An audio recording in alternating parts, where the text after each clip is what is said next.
São Mateus. Inspire-se na vida transformadora de um homem que deixou tudo para seguir o chamado de Cristo. São Mateus, antes desprezado como cobrador de impostos, encontrou na misericórdia de Jesus um novo propósito. Neste vídeo, você vai conhecer a história de sua conversão, como ele se tornou um dos 12 apóstolos e a importância de seu evangelho na construção da fé cristã. Uma trajetória que nos desafia a abrir o coração para as mudanças radicais que Deus pode operar em nossas vidas. Assista até o fim e descubra o impacto desse grande santo na história da Igreja e no caminho de todos os seguidores de Cristo. No dia 21 de setembro, a Igreja celebra São Mateus, que entrou para a glória em 74 d.C. Banhos pelas águas do Lago de Genezaré e cortada pelas principais estradas do país, Cafarnaum era a sede das casas comerciais mais importantes, uma das cidades mais florescentes da Palestina.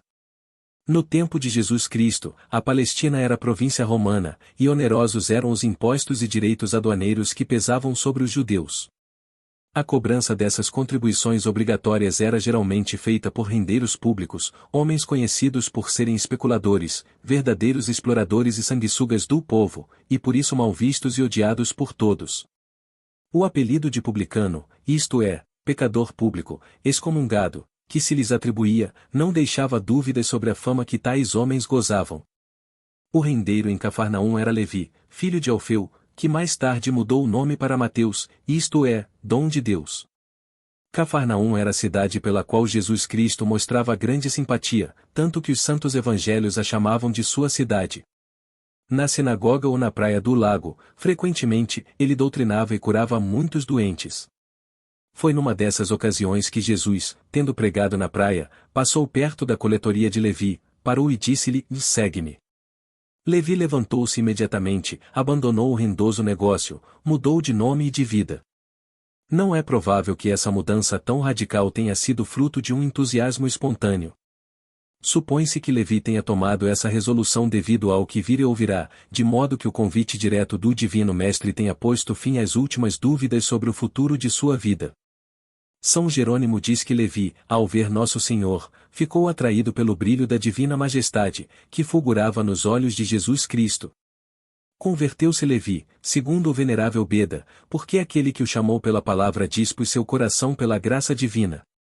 Mateus, em seguida, deu um grande banquete de despedida aos amigos e colegas e convidou também Jesus e os discípulos.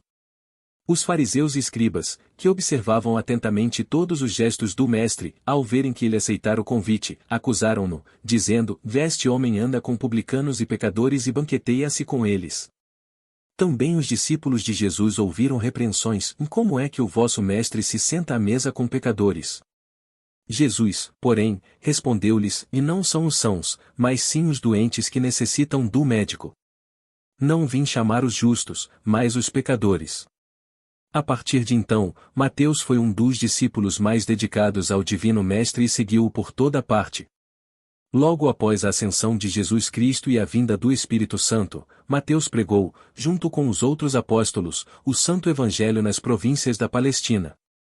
Como os demais apóstolos, julgou-se feliz em poder sofrer injúrias por amor ao nome de Jesus.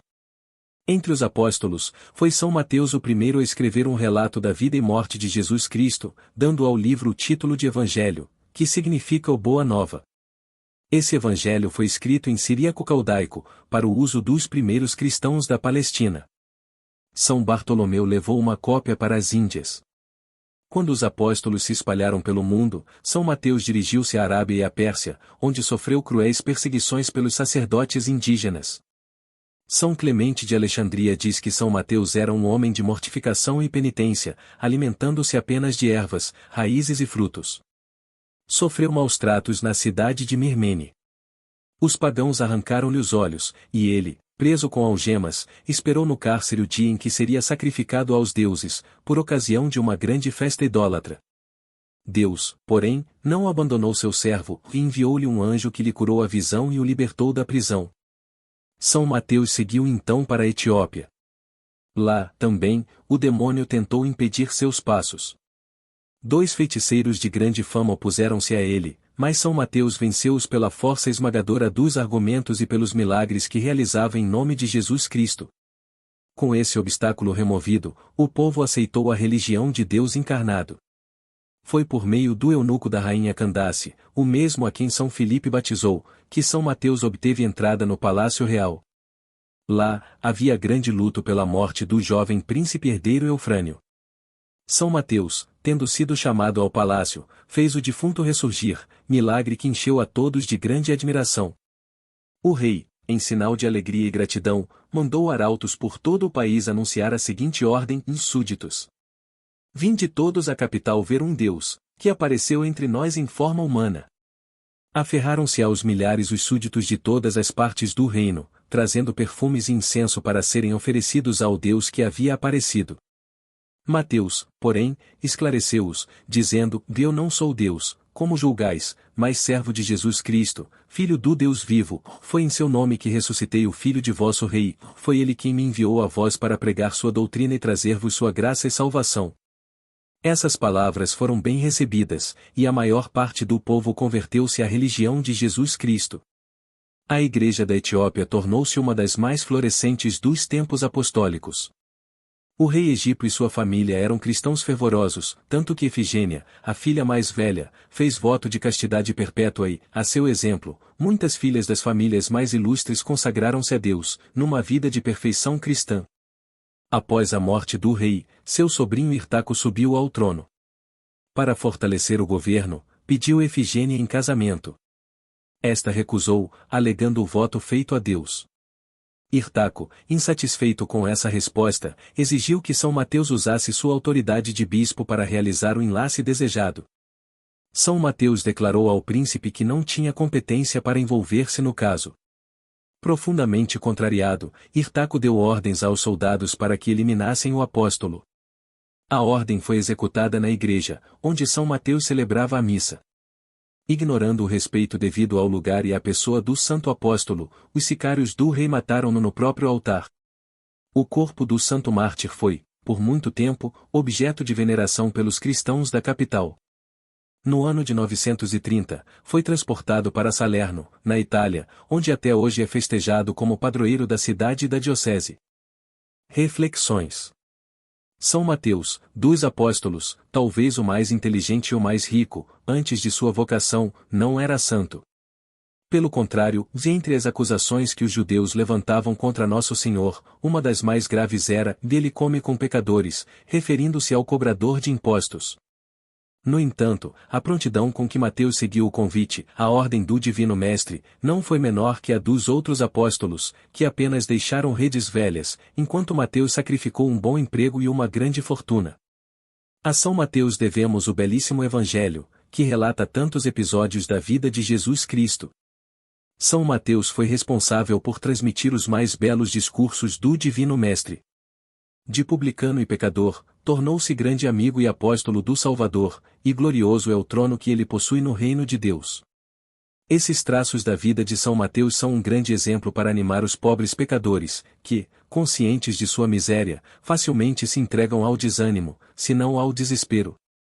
Deus não deseja a perdição de ninguém.